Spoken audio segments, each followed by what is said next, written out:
All right, what's good, people? I know I'm a bit late. I apologize.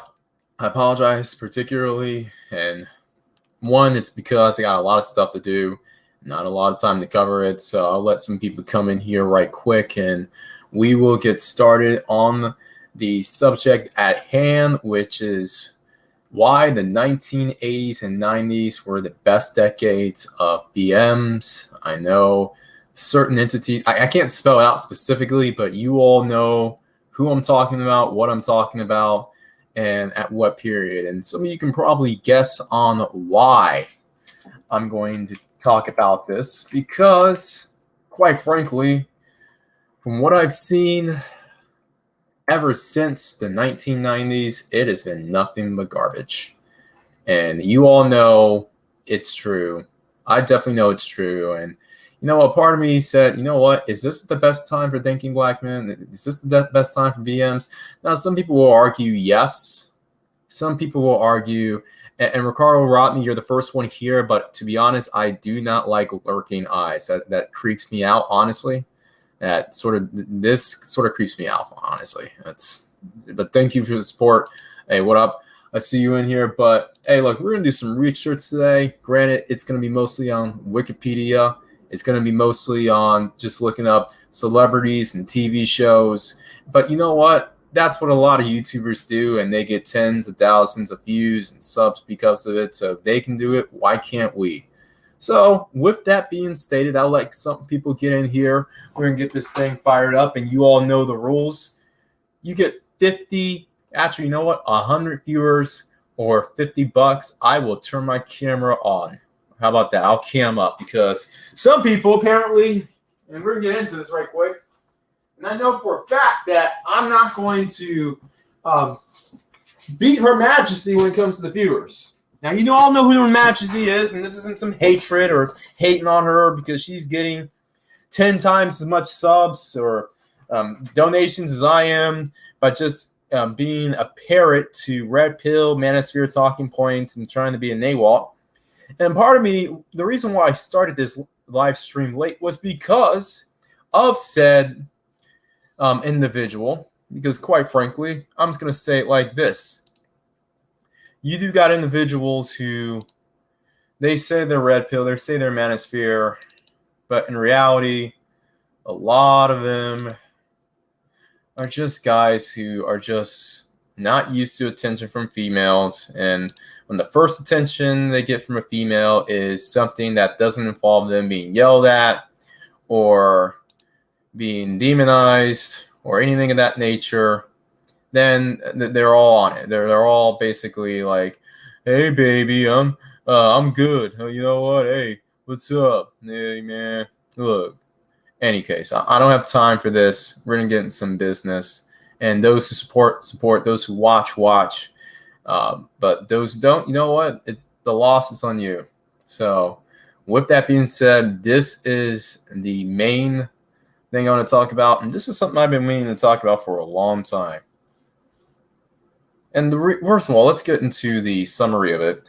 The reason why the 1980s and 90s, in my opinion, were the best times for BMs, particularly thinking BMs, is because of this. Here's my main summary of it all. We actually had somewhat of a positive image. Now, when I say somewhat, I don't mean we had an absolutely positive image. It wasn't that great. It wasn't like this magical era where we were seen as kings and great, particularly in the United States. Now, outside the United States, you could argue that was the case. And this video, I'm going to relay the reasons why we may have been, at a particular time, considered as great men outside the U.S. Let's start, first of all, in the 1960s. 1960s, as we all know, Civil Rights Movement, Malcolm X or MLK. And regardless of what side you were on, both of these men proved to be an asset in the sense of putting out a positive black male image of someone who had, or an individual or individuals who had some sort of power or some sort of influence. And they actually stood for the side of good. Now, some people at the time didn't realize it, but people now do. And unfortunately, when it comes to guys who stand for the side of good, they're usually demonized by their peers and usually don't live to see the era in which they're celebrated. However, that always isn't the case. That isn't the case for some individuals, as we'll detail one person here, which I'll talk about later on. And I see everyone here. I see Liam. I see Doug. A shout out to you all. Let me go ahead and see if I can find my own stream so I can communicate with you guys a bit better. There you go. Now live in the channel. I love it when I get my own stuff. And let me go ahead and mute this. Pause that. There we go. And you can argue that the 1980s and 90s were the best decade for everyone when it came to culture, music, TV shows, just the way of life. You know what? I mean, whatever it was because we just defeated the USSR in the Cold War, whatever, because our economy was great. We had some of the highest GDP growth rates in this country for everyone. You know what? Those 2 decades, I will stand on the fact that if America was ever great, then it was these 2 decades where America was great for everyone, including BMs. Now, I know the narrative that goes in the Black manosphere is that, well, in the 80s and 90s, you had all these shows hating on BMs, dissing BMs, calling us deadbeats and ain't crap and all that stuff. And man, freaking A, man, dog. Look, they hated us in the 90s. So Sally Jesse Raphael and Ricky Lake and Montel, what was it? Derek Jackson's dad, Montel Williams. Yeah. Well, there's a reason why a lot of let's be honest. There's a reason why a lot of hate was happening in the 1980s and 90s. A lot of attack shows were occurring then, which don't occur as much now. Believe it or not. Yeah, everyone wants to say Maury and Steve? Not Steve the Dean. Was it Steve's security guard? Jerry Springer's bodyguard, Steve Wilkos. The reason why the 1980s and 90s had the attack shows at the height was because of the image we had in the 1980s. It was actually to counter the narrative, the positive narrative that we had in the 1980s and 1990s for Black men. See, a lot of people want to look at the negative part, but they don't want to look at the reason behind the attack. You don't attack something that isn't a threat.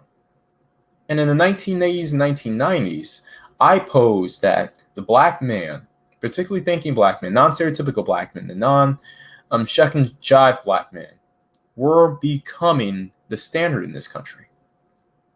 That's your main reason why you had all these attack shows. If we didn't pose that threat at the time, then we wouldn't have these attack shows going after us.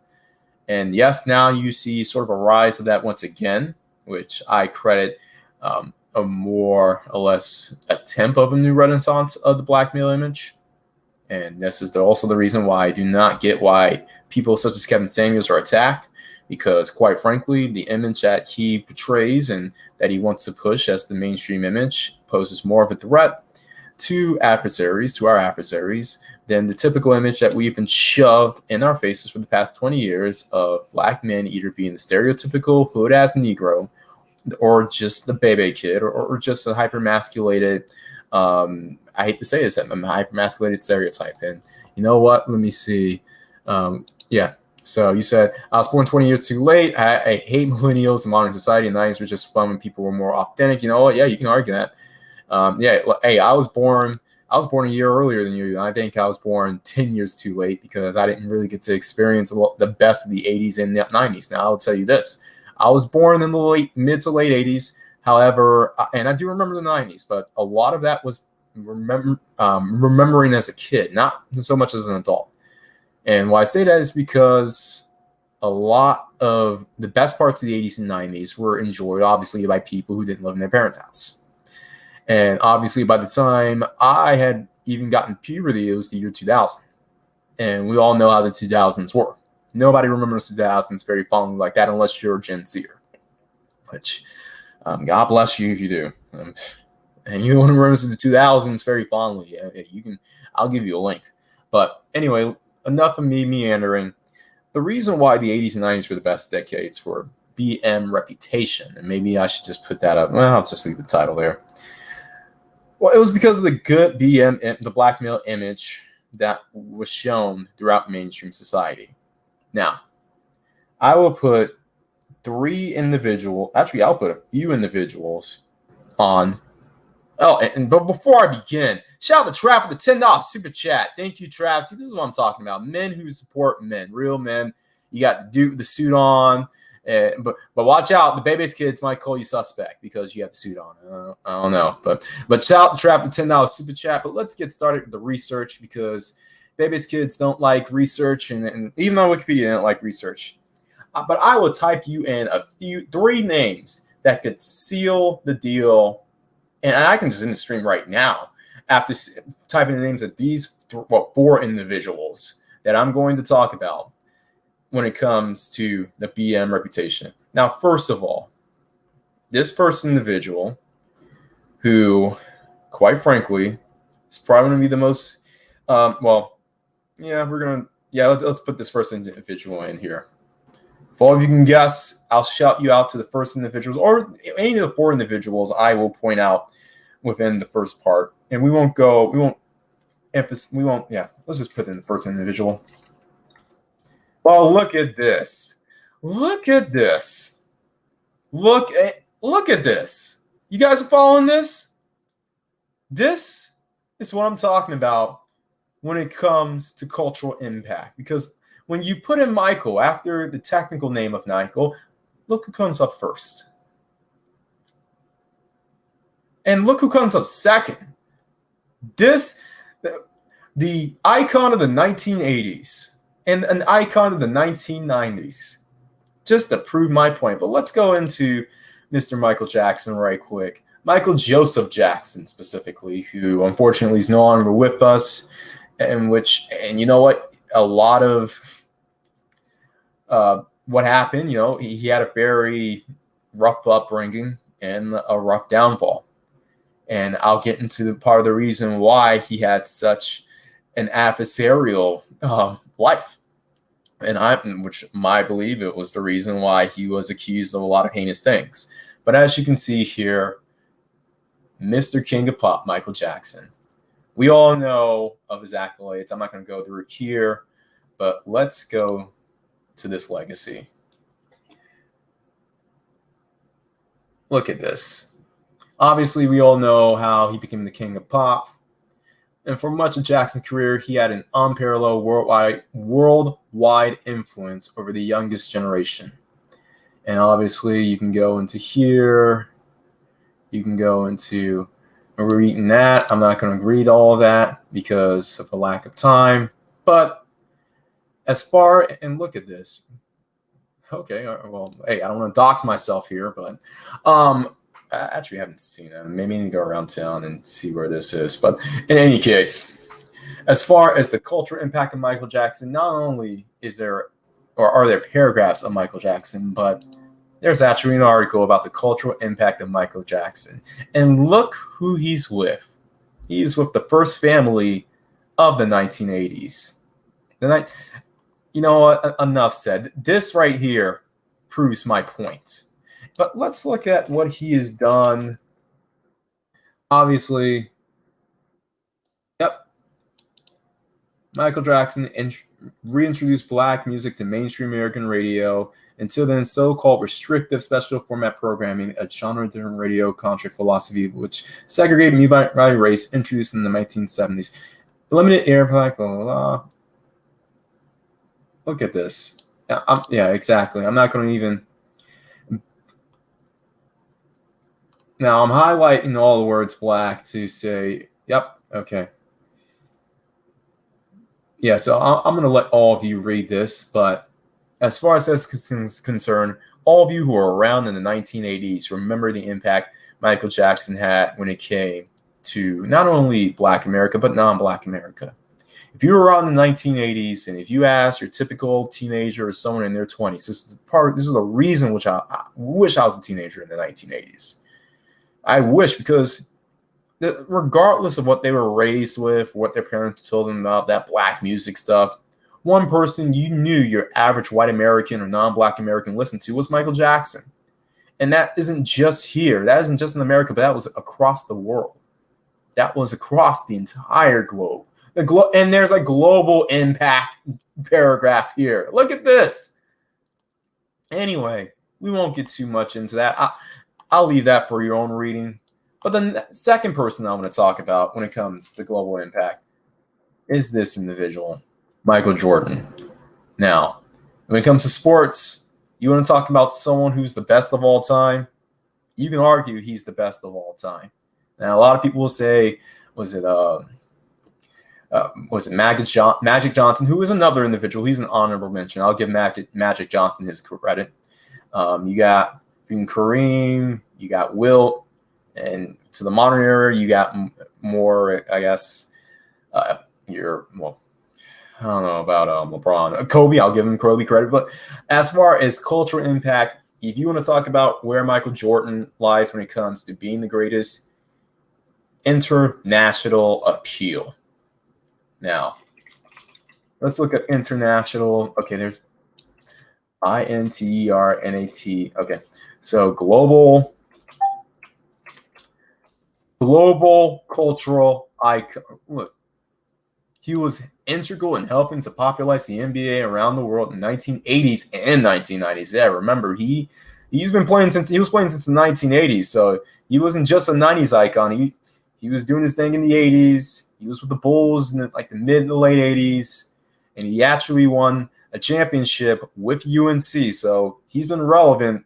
He wasn't just relevant in the 90s, but he was also in the 80s. But this individual was integral in helping to populate the NBA around the world in the 1980s and 90s, becoming a global icon in the process, a cultural global icon. And why is that important? Well, when you have someone who has such a relatively squeaky clean image, such as Michael Jordan, going into countries who have otherwise never seen black men, then slowly but surely, you basically give those who don't know or haven't seen Africans, that haven't dealt with them, especially African Americans, you have just inserted something that you may not think is a big deal, but in reality, it's a super big deal, and that is reputation. Him as well as Michael Jackson. Now, with these two, I can just call it quits in this video because I've already proven my point for the most part, but we can get let's go to legacy. Let's go to legacy, and then obviously personal life. Granted, as we all know, if you've seen The Last Dance, MJ isn't as squeaky clean of a person as we may think he is. And you know what they say about meeting your icons, you may be disappointed, but nonetheless, I mean, if you needed someone to represent not just the NBA athletes, the United States, but black men in America, very few individuals, even in that time, could have done what Jordan did. Not just on the court, but off the court. Because let's be honest. And to be honest, I got to give an honorable mention to Kobe Bryant, too, because he basically continued what Jordan started, particularly when it came to the cultural impact. Now, Kobe at the time, I guess there were more notice of black men in the 2000s. There was more knowledge of us worldwide. And, Kobe Bryant, rest in peace. And you want to talk about someone who's more international in a sense than Michael Jordan even? You want to talk about an individual who knew 3 languages fluently and was learning others? You have to look to Kobe Bryant, and I can look up. Let's just give him a shout out, and there you go. And obviously, I know it's eerie putting them up here because of the tragedy, but nonetheless, we can look up FGLOBAL. Hey, look, one of the global ambassadors for 2019 World Cup in China, as well as the global impact that he's had. And as I said, where Michael Jordan started it, what he did, Kobe Bryant continued even after he was done with the game physically. However, as far as LeBron James is concerned, I mean, no shots towards him. He did just win a title, but You have to notice that there are certain men that you have to have representing you if you want the maximum reputation, if you want the best reputation. And these two individuals, and Kobe Bryant and Michael Jordan, were just that. Men who had tact, men who didn't act or appeal to more of a stereotypical emotional base. These guys were logical. These guys were hardworking, not to say that LeBron James isn't hardworking. And these guys knew how to conduct business, especially around individuals who never or haven't really been exposed to any, or if they have, just non-positive blacks. These individuals did a service that has not been mentioned when it comes to helping black men reputation, particularly abroad and even within the United States. Who else are the two individuals who had that cultural icon impact in a positive way for black men? Well, I don't see any guesses here. Let me go ahead. Did all of you guess? Because I know StreamYard and YouTube have an issue when it comes to putting the chats here, so I got to go back and forth. But none of you have mentioned the third person I'm going to talk about. Now I'll just put his name right here. Oh, it's right here. Fresh Prince of Bel-Air, Will Smith. Yes. Mr. Men in Black, Mr. Independence Day, Mr. Freaking Summertime. Look, global icon for good. A global icon for a lot more, well, I guess browner skinned black dudes and more towards my complexion. But hey, nonetheless, we aren't going to read all of this. You can do the research for yourself. But nonetheless, global impact.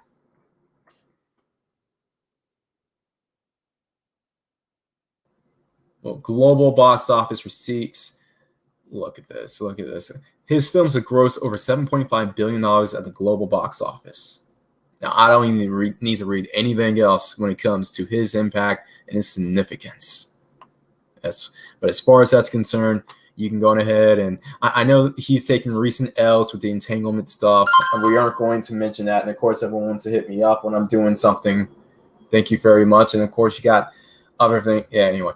Look, as far as this is concerned, global impact for the reputation of black men, particularly a positive reputation for black men. These are the figures that I'm focusing on right now. So shout out to Will Smith. And obviously you can read on his biography. Look, he's done so much from the mid 80s, not only just through the 80s and 90s, but he's been in show business ever since. He has been in the media ever since. In which, I mean, he has had nothing but a positive impact. Now I know a lot of people will say, well, his wife made him a cook, and his kids are a bit cuckoo for Cocoa Puffs. And, all right, whatever. As far as I'm concerned, I bet you for a lot of these dudes on here who have kids, I will bet you that a lot of their kids, I'm not trying to talk crap or accuse anyone in the sector of having baby's kids, but I bet half of you would trade your kids for Will Smith's kids any day of the week. At the very least, they don't have that baby kid streak to them. I'll tell you that much. But with that being stated, you know what? Now, let me put you on the examples on why I say Will Smith is a positive image. Russian and Ukrainian women have cited Will Smith as a black man they are attracted to. There you go.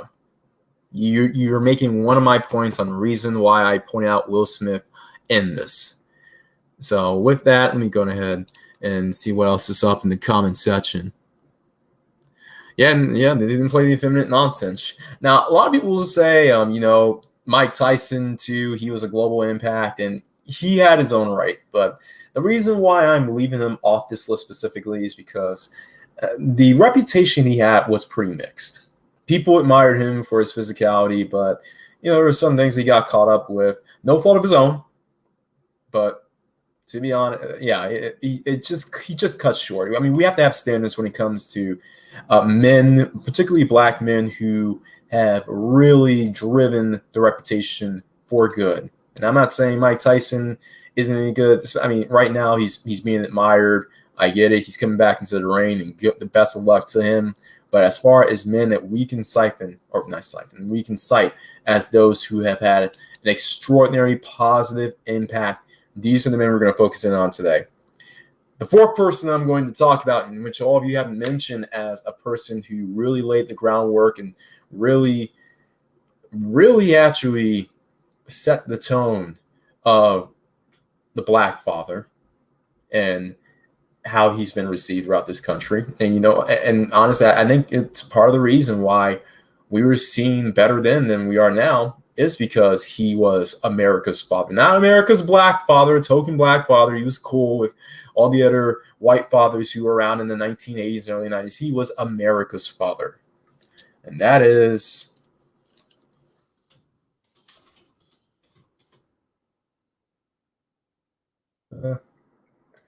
isn't.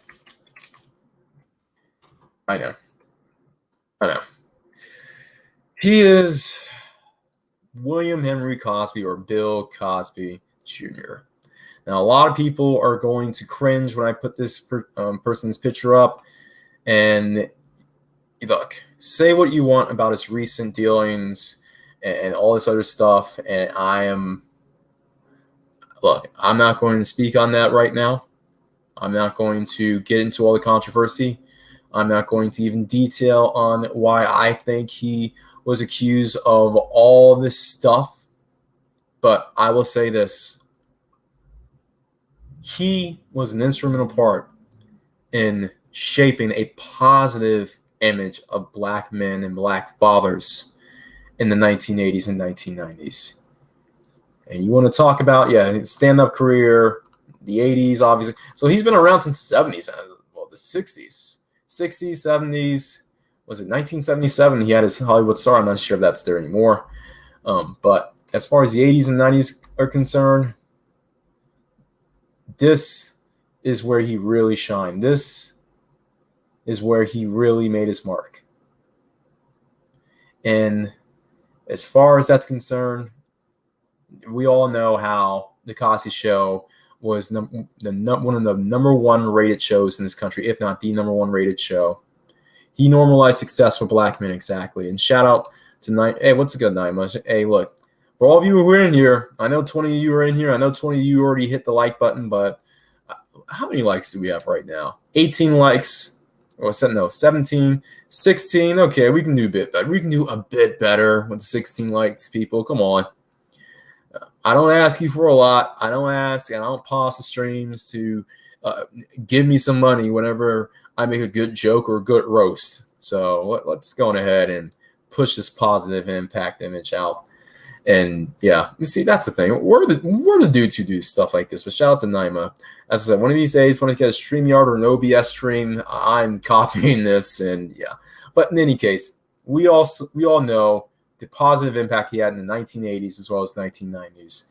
I'm not going to go into any further detail about it because, well, some people might get triggered and this might get demonetized just because I'm showing this dude's image. But you know what? As far as that's concerned, look, given the fact that he had a positive impact and a positive reputation and it was a threat to the negative reputation, I'm not going to even go any further why he was caught up in the crossfire. But let's look at some of the smaller individuals that you may not know who I feel as if really had set the bar of the positive Black male image. So we can look here, and you have individuals who, in the spirit of the Bill Cosby, were also American dads as well. Let's look up, well, since we were talking about Will Smith, let's go back to Fresh Prince of Bel-Air. Now, all of you remember the show. All of you remember the characters. And all of you remember how this had taken place with a Black family, an affluent Black family, not just a middle class, but an upper class, an affluent, a wealthy Black family who was living in Bel-Air.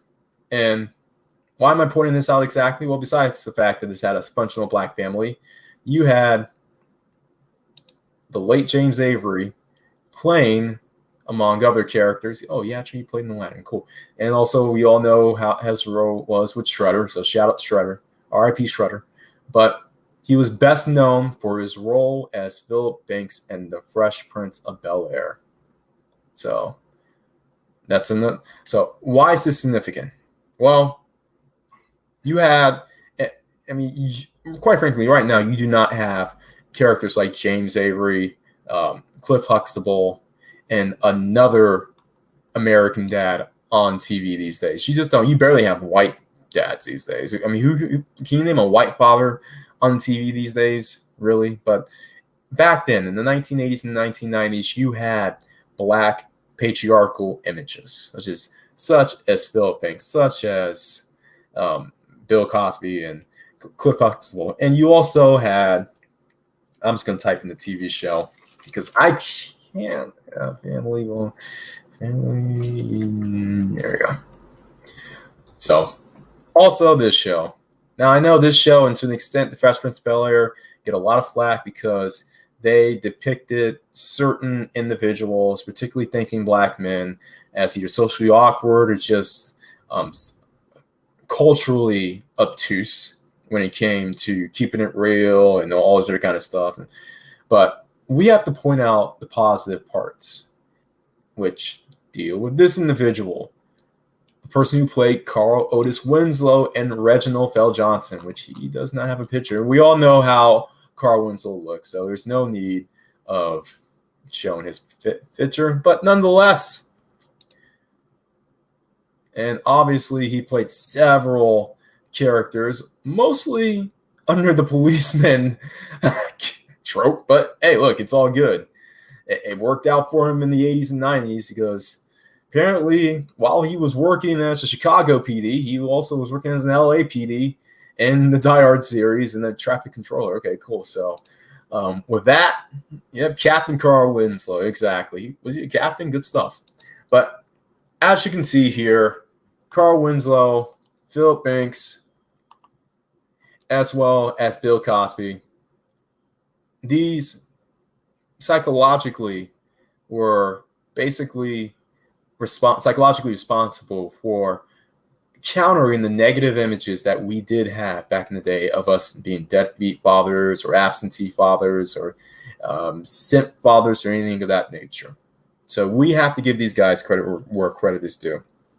Now, I'm going to go into some other sidekick roles here.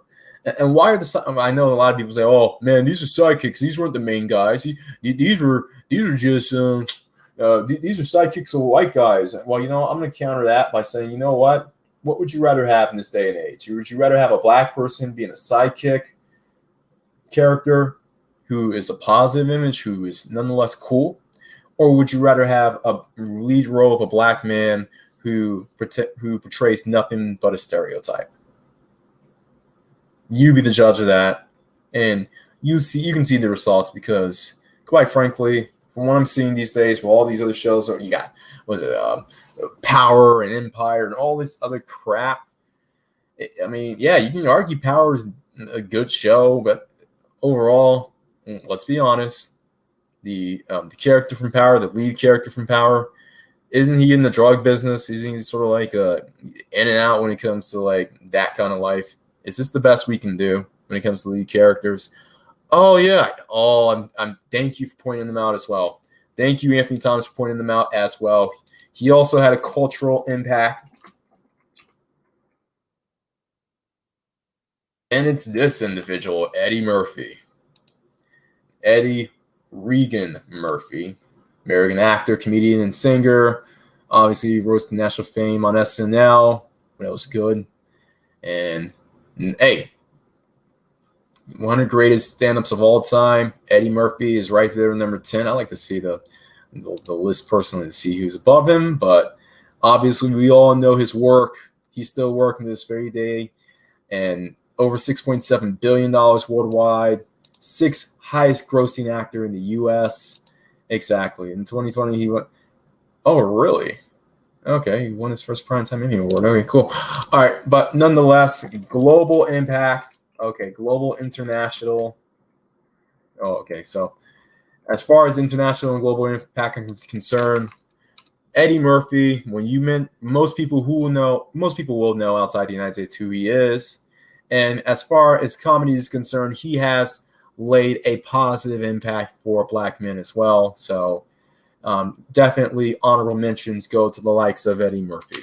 But as far as the side characters are concerned, now we're going to go to some TV shows right quick and discuss how a lot of these guys, while they may not have been the leading characters, these were kick-ass side characters nonetheless.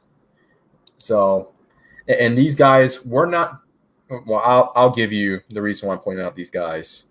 But for all of you who remember the TV show The A-Team, let's go down memory lane, and you know which person I'm about to talk about next. So, right there, freaking B.A. Baracus, also known as, well, he has his own Wikipedia page. That's awesome. See, this is how much an cultural impact he was. Exactly. Oh, and exactly. You got individuals playing him in the new A-Team movie, but obviously, Mr. T. Now, I'm not. Where's his actual? There we go. Lawrence. Not Trudeau, but Trudeau. Okay. Obviously, we all know the impact that he has had throughout the 80s and even to this very day. And what negative thing can you say about Mr. T, honestly? I mean, this is the kind of guy who would go at you, but he'll basically give you the Hulk Hogan speech. Basically, he's sort of like the white Hulk Hogan.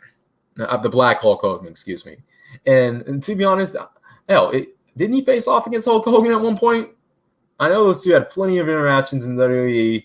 I mean, and you want to talk about someone who would go at you with a mean scowl, but tell you to, eat your vegetables, say your prayers, and get your A's in school. This was the kind of guy who did that. And quite frankly, this was the kind of guy who kids in the 80s especially looked up to. Hell, you even had Mr. T cereal at one point. I mean,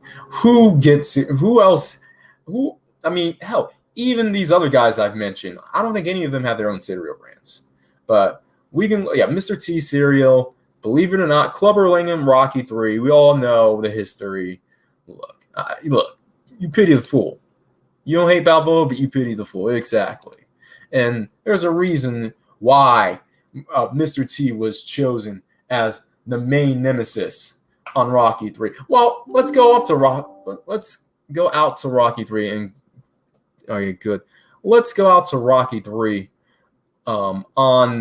because I want to point you out to some other.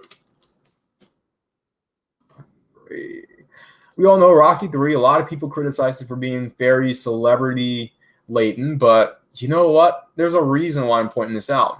And this is going to be a good segment to what I'm going to talk about. You got Rocky. Obviously, you had Mr. T as the main nemesis, which he did his thing. But who else was on there who was a good image for black men?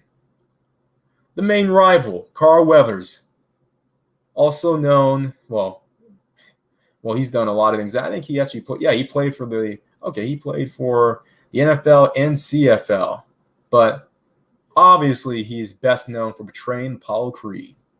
So we all know Apollo Creed. We all know the legacy that he had, the impact he had on the Rocky series. But, I mean, I'm going to point him out, and I'm going to put Mr. T in the same category. So shout out to those two. But there's going to be another TV show that I'm going to point out to right quick. I'm going to get to these names. So Miami Heat, of course. Miami Heat's going to be number one here. But this show, Miami Vice, why am I pointing out Miami Vice specifically? Well, it's not because of Don Johnson and his hair. Oh, what happened to his hair? Oh, there you go. There's the hair. But Philip Michael Thomas as Ricardo Ricky Tubbs, which he has his own Wikipedia page. So, and obviously, if for all of you don't know, he was the black sidekick of the main character of the heartthrob of James Sonny Crockett. So you got Crockett and Tubbs being the two main characters of Miami Vice. So you have shout out to Philip Michael Thomas. Also, who was another individual I can point out? Oh, yeah. One of the movies in the 1980s and 90s that I personally like that I grew up watching as a kid. I know you were going to criticize me of watching a rated R movie when I was 5 or whatever. You know what? Well, there you go. This franchise, Lethal Weapon, and we all know the impact that this had when it came to merging action and comedy. And we all know the two main buddy cop action was. So it's sort of like Miami. It's basically Miami Vice, except in Los Angeles. So, in which you had Martin Riggs, obviously played by Mel Gibson, but you had this individual, Mr. Roger, I'm getting too old for this, Murtaugh, played by Danny Glover. Now, shout out to Robert Murtaugh. And what I remember within this movie was, while Mel Gibson's character was the one who, yeah, he had chicks, he was banging chicks, he was a Mac. Okay, I'll give him that. Somewhat of a scent, but that's a whole nother subject for another day. Roger, however, was portrayed as having a stable family. He wasn't one of these guys who was like a matriarchal simp or whatever. He held down his house. He held down his character was a veteran. He served the Vietnam War. Jeez. You want to talk about masculinity and black positive images? See, this is what I'm talking about when it comes to the characters that you do not see in the 2020s and we haven't seen for the past 20 years when it comes to positive portrayal of black male images. And shout out to Geo Scholar with the $5 super chat. There was a positive black man in the show, Punky Brewster. TK Carter played Punky Brewster's character. Punky Brewster. TK Carter. Okay, I need to look at Punky Brewster because I've never heard of Punkibrr. Okay, so Punky Brewster. So I am not familiar with this show. Yeah, this was this was a 2-year show, dude. This is a 2-year show, so I don't know. Well, let's go on ahead, TK Carter. Let's look up Carter. All right, TK Carter. Oh, he has his own Wikipedia page. Okay, cool. So TK Carter is an American comedian and actor. He's mostly known for his many comedic performances as Street Smart Chester and blah, blah, blah. Okay, I'm still looking at his natural name, dude. Okay, images. TK Carter, who is he? Okay, so this is TK Carter. So he's a relatively unknown, but he played the popular image. And, shout out to him. Shout out to him. So shout out to him. Shout out to Gio Scott with the $5 super chat. Oh, you know what? Going back to the 1990s, maybe I should have put this individual out. Would he count as being black or being mixed? Well, it doesn't matter because he probably looks like me the most out of any of these other guys. Shout out to these other guys, but we all know another individual who has had a positive impact, not just in the country, but worldwide, especially for someone who is of mixed race heritage. But a lot of people will probably just confuse him as a light-skinned black dude, is this guy. Freaking A. Dwayne "The Rock" Johnson. And obviously, WWF. Get this WWE crap out of here. WWF, he basically laid the groundwork. Him and Stone Cold Steve Austin, I gotta give him credit too. These were the two figures of the Attitude Era. So obviously, that's how I know him the most. And nonetheless, a lot of people know him actually just as well outside of his time in WWF. Not WWE fools. I'm talking about WWE crap. But the WWF, as well as the movies that he's been ever since. I mean, there's a crap load of movies he's been in. How much has he made? Let me see. Obviously, Fast and Furious. Obviously, some of these other ones. Scorpion, King. Look, 100 most influential people in the world. Now he's the co-owner of the XFL. I'm just going haphazardly throughout his achievements. I mean, revitalized Jumanji series. Look at all of this stuff. Look at all. See, and The Rock, Dwayne Johnson is an example of a successful SYSBM story. Because, as you know, his father, Mr. Rocky Johnson, actually, he was a Canadian professional wrestler. Is he? Yep. The father and actor of The Rock. And this individual, if you don't know, he's actually a black Canadian who ended up marrying a Pacific Islander woman. And the rest is history. So with that, cultural, international impact, when you mention Dwayne "The Rock" Johnson, people know who he is. And the reason why I'm putting him on this list is because, I mean, what's a bad thing you can say about this guy, really? I cannot find one bad thing you can really say about this guy. I mean, you can nitpick all you want. Exactly. Light skin supremacy. This guy should be the face of light skin supremacy. If there is any, you can argue. Was it? You can argue Steph Curry. You can argue a couple of other dudes, but like this guy, if you want to talk about light skin supremacy, all you need to do is play the Rock card and you win. But nonetheless, he has been a positive. I mean, well, yeah, I guess that's one that you can say about him that's negative. But yeah, well, if he was facing off against Trump in 2020, I mean, it would be a wrap. But nonetheless, I mean, who else can you say? But the reason why I point out The Rock and a couple of other characters specifically, like your TK Carters, your Danny Glovers of the world, your Carl Weathers, the list goes on. The reason why I'm pointing out these characters is because, you know what? Yeah, I'll get to those in a second. And the reason why I'm pointing out to these guys specifically is because even though those individuals, not The Rock, obviously, he's been the lead of so many films, and honestly, even in movies where he was one of the leads. So we can put him in that semi-sidekick role as well, particularly the Fast and Furious series, especially in the beginning. But now he's sort of grown to have his own brand and be like a co-leader at worst. But definitely no sidekick. But as far as this is concerned, all these guys exuded something that we do not see these days. And that is the perfect combination of masculinity without being stereotypes. Now, you do have actors these days. I won't mention the actors who they're masculine. They have muscles. They don't put up your crap.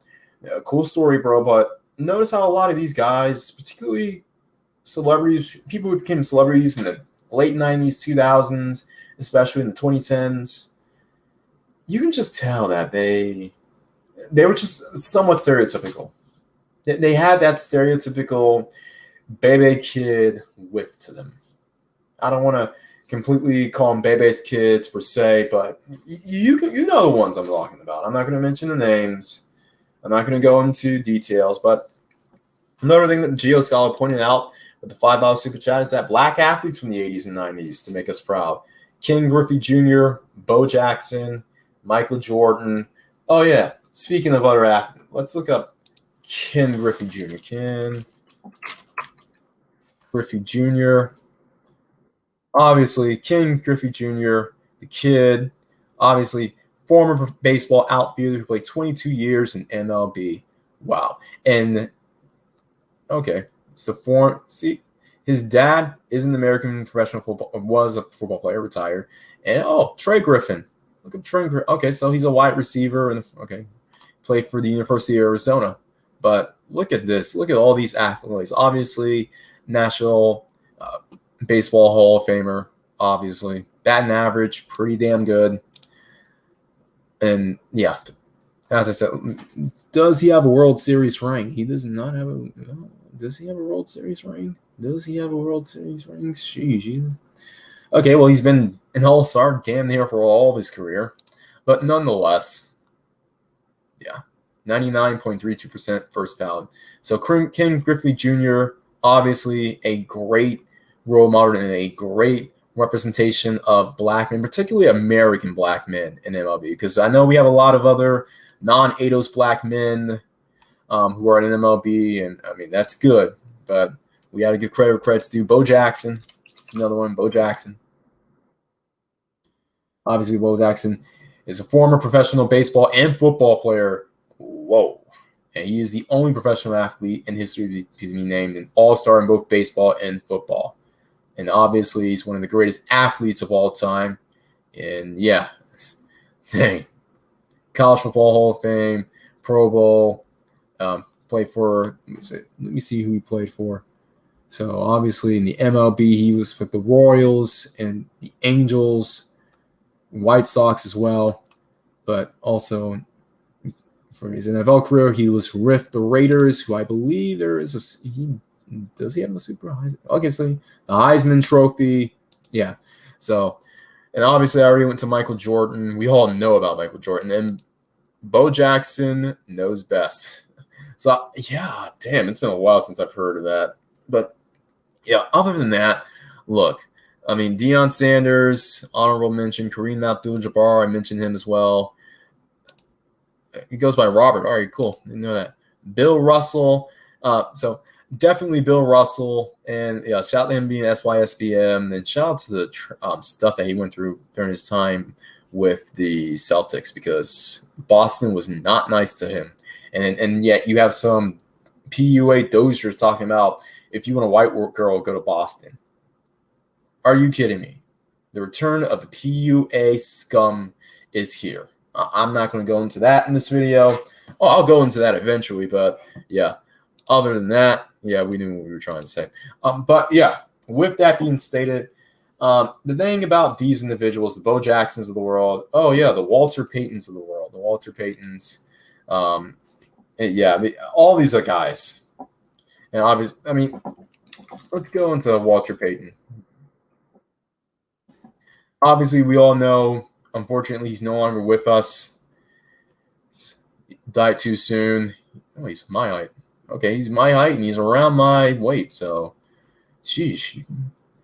Right, okay, you're running back. Okay, cool. So, obviously, we know his accolades, but in popular culture, his legacy, I should say.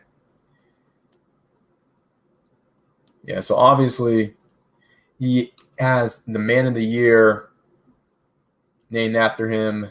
And trust me, this isn't for any ships and giggles reasons. They wouldn't name a Man of the Year after a baby kid, single mother raised, mediocre Negro. But so I'll let you all read that. And the reason why I'm pointing out, I know he's more of a 70s person, so, but this is more 80s and 90s. But let's focus on, let's leave him on here. But let's focus on the guys who really helped us when it came to the image. The reason why I'm pointing these guys out is because they exuded a balance of masculinity and maturity. The masculinity that earned the respect of other dudes, in some cases envy. But as far as the maturity is concerned, they had enough of the maturity to not be considered baby's kids. Now, you have all these athletes these days who, I mean, if they do their thing, that's fine. But these guys, you can tell for the most part, they don't have that maturity and discipline to the point of being taken that serious. Heck, you even have Kobe Bryant cooking these guys who celebrate breaking the losing streak. You're celebrating breaking the losing streak as if you won the championship game. Shame on you, baby's kids. And it would take someone like a Kobe Bryant or Walter Payton or someone who actually had that masculine upbringing and mentality to point that out. You wouldn't have these guys have losing streaks to begin with, but if they had a losing streak and they won a game, you wouldn't catch these guys celebrating as if they're on their way to the finals or they locked the spot in the playoffs. No. Or, hell, they wouldn't even celebrate if they locked the spot in the playoffs or if they went to the championship game, because for most of these guys, that was a goal. That was a goal. Not the goal, but that was a goal. That was like, okay, main goal, win the title. Sub goals, get to the playoffs, become, all-star, get into the all-star game, whatever, and then get to the finals, and then win the finals. You see that celebration when they finish the goal. You don't celebrate whenever they break a losing streak, or they get a touchdown, or they block a third or fourth down or whatever. No, you don't have this immaturity, or you didn't have this immaturity in the 80s and 90s when it came to black men. And that was because the black men had back then versus now had the combination of masculinity, which turned on the chicks, and yes, even chicks outside the race, and maturity, which allowed them to, be seen as more respectful. And to be honest, they didn't get as much heat as the guys do these days. And I'll be honest, I know a lot of people say, well, there's more interracial parents now more than ever. Yeah, well, yeah, thanks to the young people. But will we see this continue? Will we see this trend continue as time goes on, or is this a phase? Is this girls being girls rebelling out, girls just having fun, and then when they get into the 20s and 30s, they shape up, go back to the establishment, and go to daddy or whatever? Because I know a lot of these girls love to call their guys, a lot of these guys love being called daddy, and I guess since a lot of these guys aren't being called daddy these days, particularly guys within the white manosphere, they're pissed off, and now they're like, oh, I blame the BBC why Becky isn't calling me daddy. I want Becca and Sasha to call me daddy, and yeah. So I got to go to Sakura and Soo Young to get me to call me daddy, and now they're trying to get them to call them daddy, and I'm really getting pissed off. So I'm going to join the alt-right. Look, anyway, let me go ahead and stop. But yeah, I was born in 1986. Wow, yeah, there's another 1986 dude. I saw some positive black men to look up in the 1990s, including God bless you if you had your father, and that's exactly what I'm talking about. You actually had positive black men to look up to. You know what? Everyone talks about the Odell Beckhams and the Jerry Rices and the not Jerry. No, I mean not. Well, first of all, let's just put him on because I do want to talk about the diva wide receiver. But this guy was the antithesis of the diva wide receiver and Jerry Rice, arguably the best wide receiver of all time. I mean, the guy who had his, in order to practice, we talking about practice. Oh, yeah. Speaking of which, this is exactly what I'm talking about. The AIs of the world wouldn't be, he wouldn't hold a, if they were on the same team as Kobe, if he was on the same team as Kobe Bryant, he wouldn't hold a candle. Do not get me started. Yeah? See, this is the thing. A lot of mediocre Negroes in the sector, yeah, they'll give Kobe and Jordan their respect. When you tell them about the Carters, well, not so much Vince Carter, but the AIs of the world, and even the Rotmans, who I like, but look, those guys are the guys that a lot of these baby's kids in the manosphere really look up to because they can identify with them more because, you know what, they're baby's kids. I hate to say that, but a lot of them are baby's kids or show baby's kid traits. But this guy is no joke. Jerry Rice, he was the antithesis of the diva wide receiver. And of course, when you grew up with a father who throws you bricks for practice, obviously you're not going to have any sort of baby kid traits in you. And with that being said, I mean, now I know that's someone else who is coaching Jacksonville State. But yeah, needless to say, Emmitt Smith as well, shout out to him. But compared to these drama diva athletes you have these days, or just now we're in the 2000s, who got all the praise. Your Terrell Owens, your Chad Ochocinco's, your Des Bryant's, your Antonio Browns, even Odell Beckham Jr.'s. These guys, yeah, they may be athletic. They may have done their thing. But you aren't going to get respect like that. You bring those baby's kids out to the world image. That's probably the reason why countries like China and Korea don't have a lot of respect for us. I'm just going to say it right now. When they saw black men for the first time around the 2000s, which is when China really got online, a lot of their people started to get the internet and TV. A lot of them saw the negative stereotypes of black men. They saw the baby's kids versus the 80s and 90s when the rest of the world really saw black men and image outside the civil rights. You had people like Jerry Rice and others who I've mentioned throughout this stream. And you wonder why the reputation of black men in places like Europe and good part of Latin America and places like Japan and Australia are good versus South Korea and China and parts of Eastern Europe and Russia aren't as good. It's all about when we were exposed to the world. Now, we couldn't control that. And, a lot of, we don't have our own media. Yeah. But MJ and the other MJ, and the guys who I mentioned did with what they had. They did their job. They were relatively clean, squeaky clean citizens. And I'm not saying for you have to be a squeaky clean citizen and wear a suit and wear a satchel and you know what? But what would you rather have? What kind of reputation would you rather have throughout the world? Wearing the suit and satchel or wearing do-rags and Jordans? That's a serious question that black men don't want to ask. Except over here, of course. I mean, we've been asking that, but nobody wants to listen. And that's fine with me. And another awesome black man from the 1980s and 90s is Reggie White. Shout out to Reggie White. That I was thinking about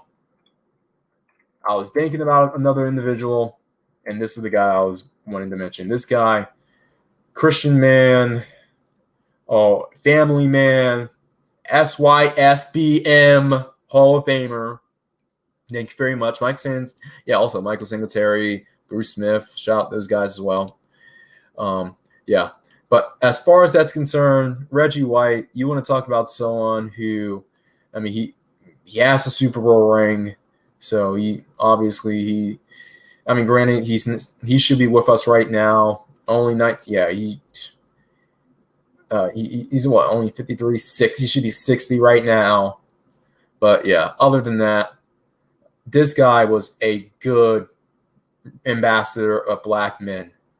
And I know it was more of a national impact, but if you want to win the hearts and minds of flyover country whites and others who may not be exposed to good images of black men, you be like Reggie White.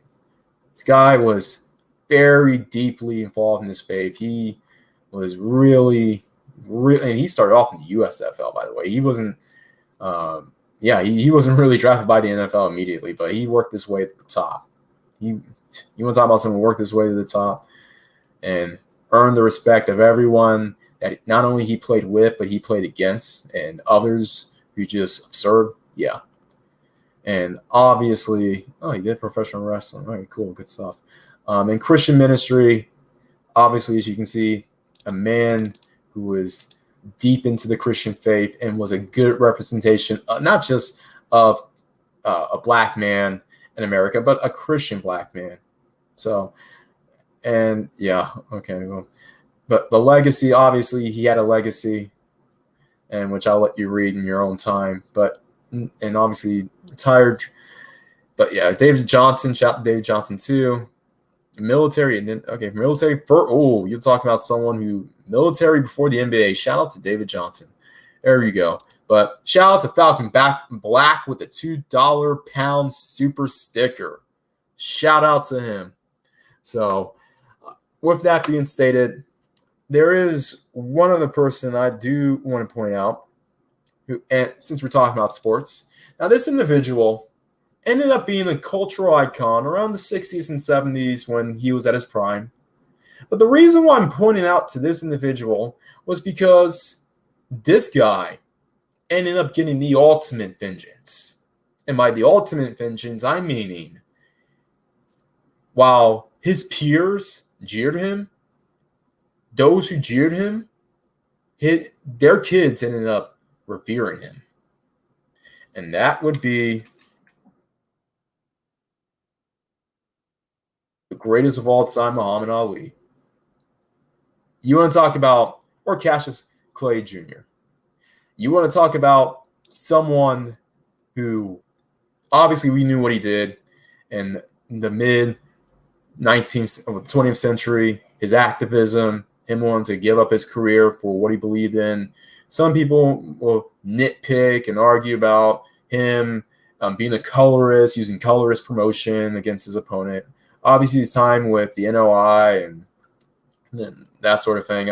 Yeah, so obviously, yeah, during his career and even During his career, and even many years after he retired, he was referred to as the most famous person on the planet.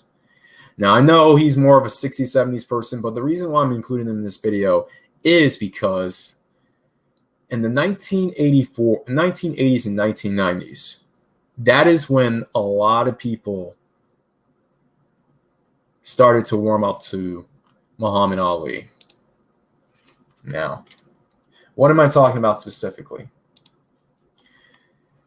Let's go to after his career. Let's go ahead to his later career in the 1970s.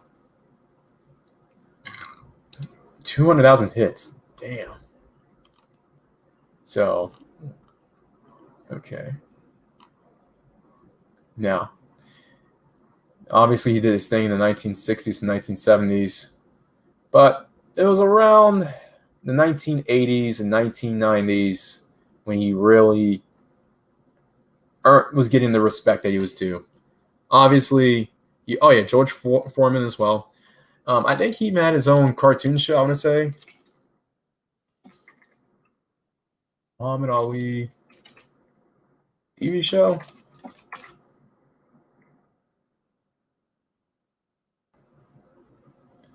Or cartoon. There you go. Okay, so this was in the late 70s when he actually got his own cartoon show. So shout out to him. It was before the 80s, excuse me. But nonetheless, Muhammad Ali, if nothing else, goes to show you that you can live long enough if you stand on your principles, what is right. You can live long enough to be the hero. And those who will consider you the hero will be the sons and daughters of those who hated you in the past. So for all of you who are pushing positive messages, etc., then you know what? Keep pushing. Do not get discouraged. Do not let your peers try to tell you that you're doing anything wrong. So shout out to Muhammad Ali, the greatest. So other than that, I would say, hopefully I wasn't too boring. Hopefully I wasn't bouncing around too much, but these are just examples of some of the individuals who, in my opinion, made the 80s and 90s the greatest decades of black men. And how did they do so? Well, if you didn't catch it throughout the entire hour that I've been on here, it's simple. A lot of black men have been seen as sort of a negative image. I mean, you have rappers, you have all this other crap. And to be honest, yeah, the rappers of the 80s and early 90s were better, and they had more positive images, at least pre-gangster rap. But nonetheless, a lot of the images that we had, whether through celebrities, through politicians, etc. Oh yeah, speaking of one politician, I guess he's pre-1980s, pre-19. Oh, actually, was he around? Let's look him up.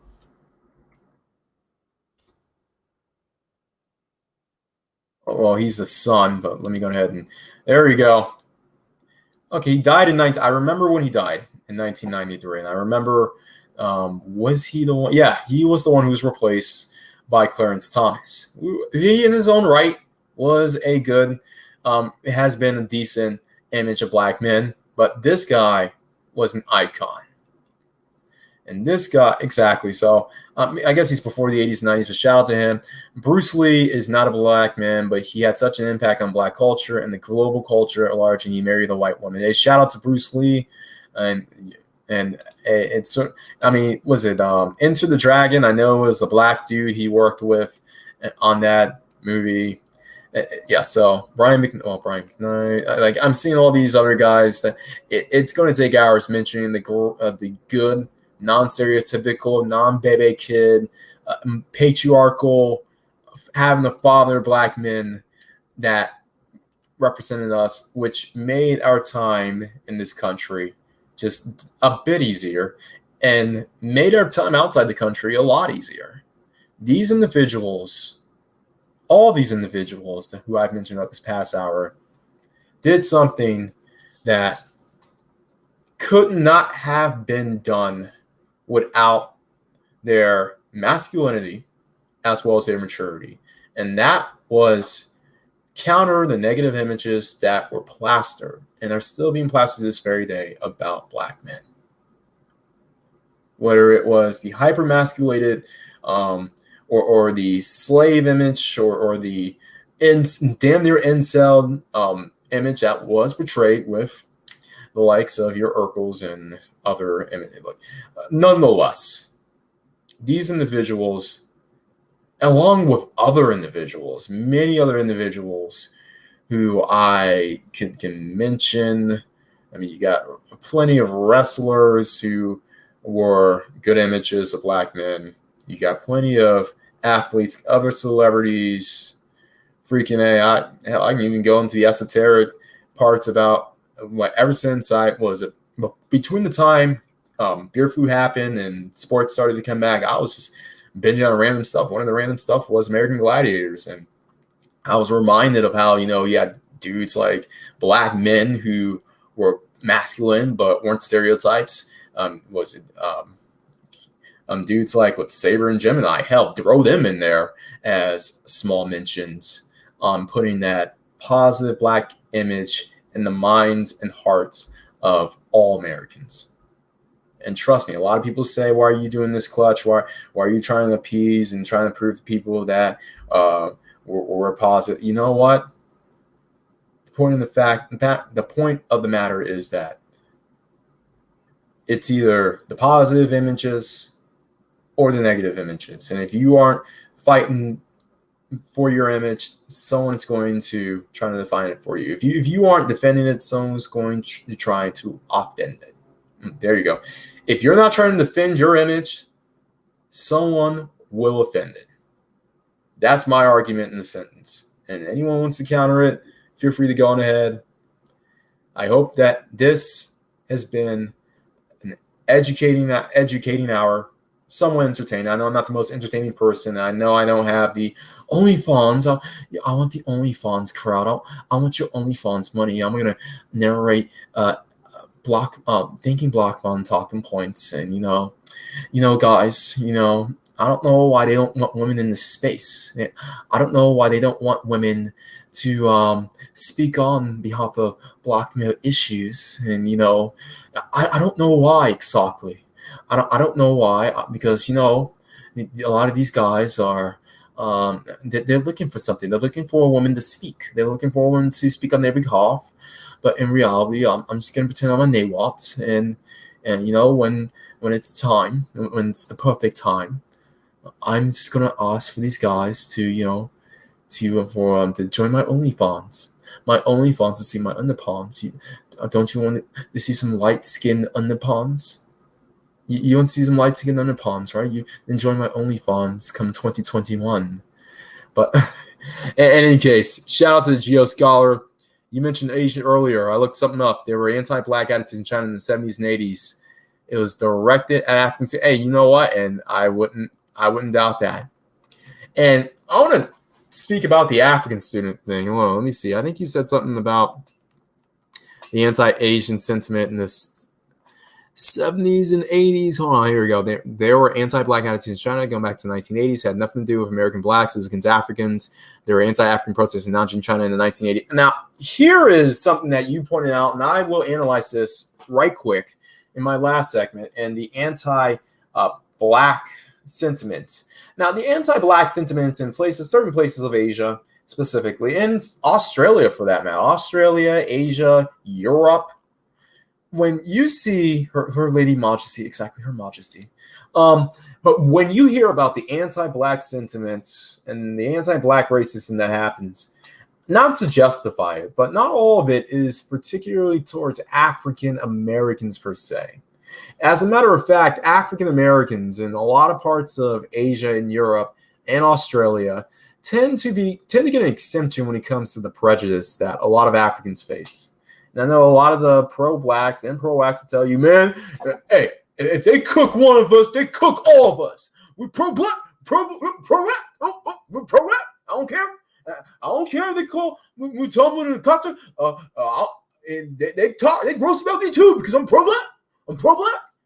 Although these same pro-blacks will be the main ones cooked when these Africans and Caribbeans come here and are basically called Akatas. You can't date my daughter, and you dirty Akata. We're gonna go to your schools. We're gonna go to your HBCUs, and we're we're going to take your resources, take your affirmative action jobs.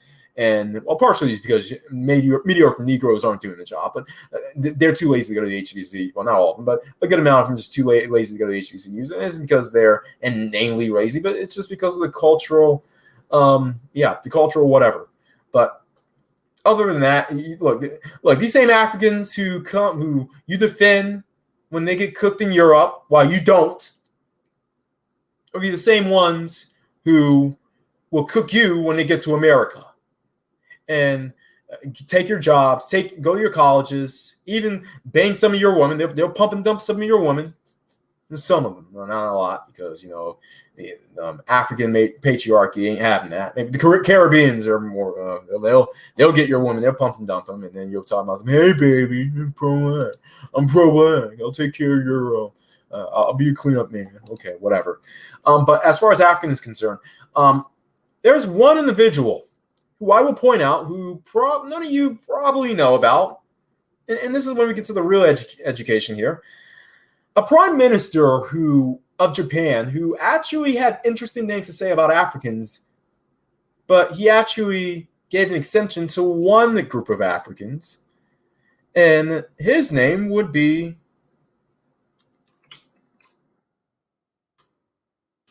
I want to see. Okay, well.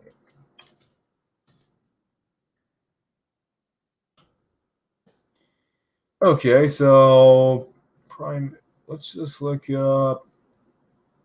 I want to say, let's just go to prime ministers.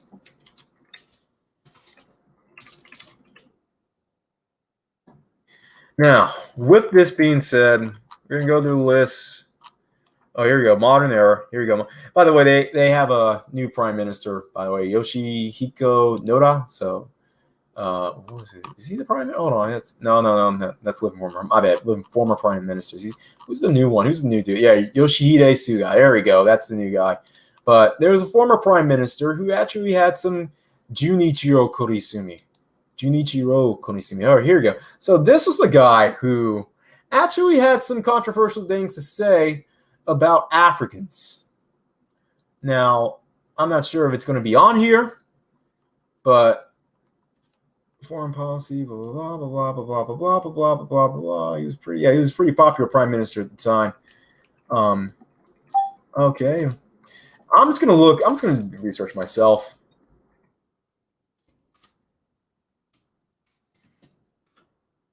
All right, so with that, okay, so I'm not sure if you're gonna have a comment that he said. Okay.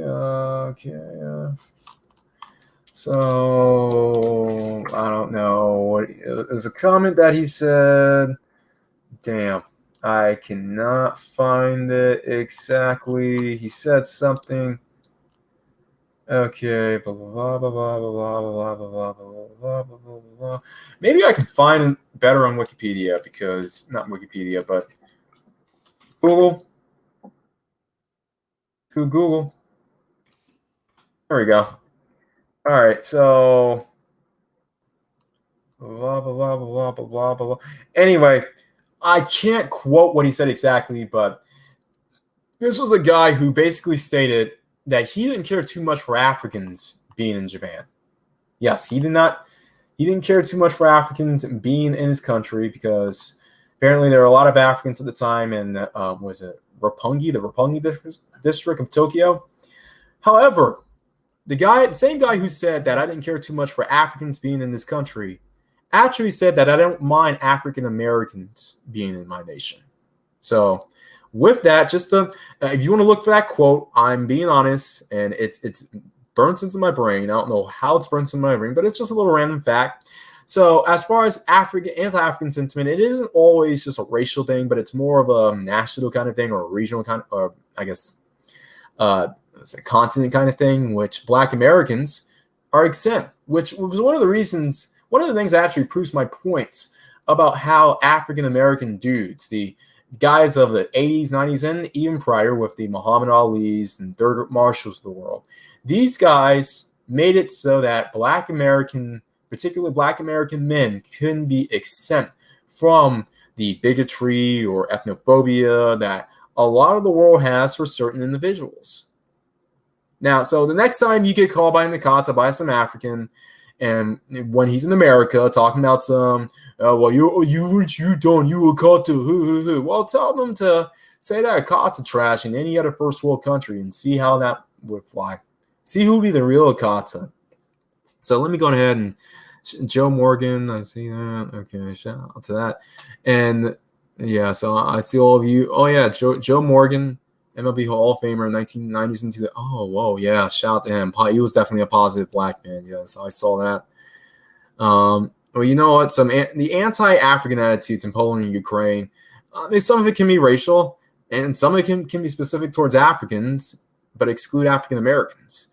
Some of it can be just anti-Polish, anti-non-Polish, anti-non-Ukrainian. A lot of these nations tend to be not just xenophobic, but not ethnophobic per se, but xenophobic. So if you're not one of their people, regardless if you're a white person, you may be hated. And in some cases, you actually may be hated more if you're a white non-Ukrainian or white non-Polish person. So with that being said, I wouldn't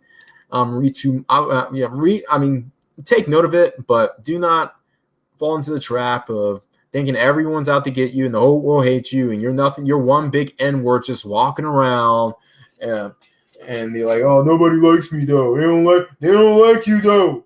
They don't like you though. Man. They don't like you though. Do not get called. What was that? What was that? You got called the word by someone from Nigeria, huh?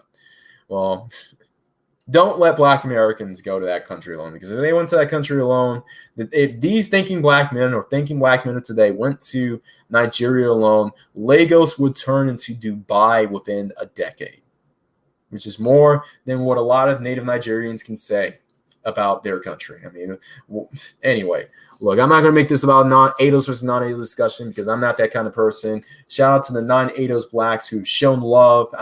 Some of you super chatted, so I can't even hate. Shout out to Falcon Black. Shout out to all of you out here who have stood by me as I stood by you. I mean, there are some bad apples who try to, pick on American blacks because they want to get closer to white American society. They want to do the thing that a lot of other immigrants of this country do, just taking the easy way out. But yeah, other than that, I know most of you are not bigoted, or at the very worst, a lot of you just can't stand that hood culture, that baby kid culture, the baby kid culture that has betrayed us ever since the 2000s, which is why I argue that the 1980s and 1990s were among the best decades for BMs, which basically concludes what I have to say. So I see all of you here. I want to thank all of you for your support.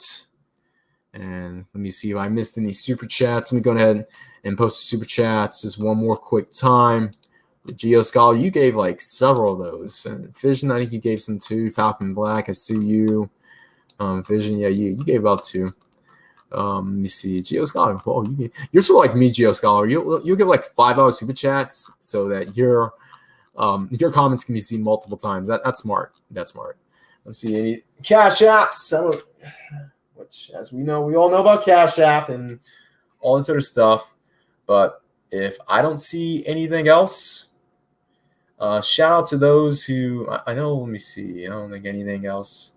All right. Nope. Well, other than that, I want to thank you all for being here. I want to thank you all for listening to this hour or so speech. I know it wasn't the most entertaining. I know it wasn't the most titillating with the OnlyFans cleavage. You want my OnlyFans cleavage? You want to see some OnlyFans cleavage, don't you? Huh? OnlyFans?